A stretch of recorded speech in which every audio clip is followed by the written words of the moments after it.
Circo Barolo, ça fait partie d'une série de spectacles qui s'appelle les cirques en cascade. Et en fait, les cirques en cascade, ce sont des spectacles qui germent dans un lieu de l'Ardèche, qui est un pôle national des arts du cirque, qui s'appelle La Cascade, dont j'ai la direction artistique de ce lieu. Et je suis moi-même clown de la compagnie des Nouveau-Nés.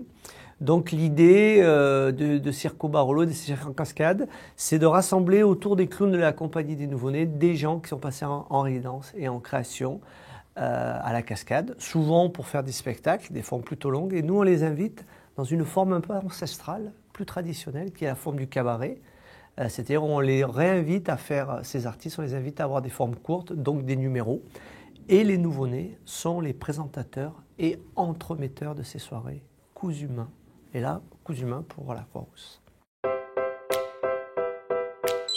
Nous, les trois ingrédients, ce sont donc les règles de jeu, c'est les clowns, la musique vivante. Donc cette année, il y a un plateau musical magnifique puisqu'on invite sur Cirque en cascade le trio Barolo, d'où le nom de Circo Barolo. Trio Barolo qui est un magnifique trio, trombone, Francesco Castellani, Philippe Peuvra à la contrebasse et Rémi Poulakis qui est un accordéoniste fabuleux et chanteur lyrique.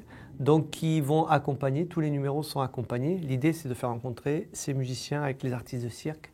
Donc un plateau d'artistes de cirque avec quelques bêtes de scène au sens propre, au sens figuré, puisqu'il y a un très beau plateau, on va dire, il va y avoir un très beau poulailler sur scène, voilà.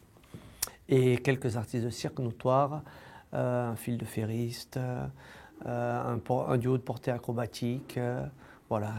Mais j'aime bien que les gens, ne pas tout dévoiler, voilà, parce que c'est quand même beaucoup quelque chose qui se fait dans la surprise. Les clowns présentent quelque chose et c'est toujours autre chose qui se passe.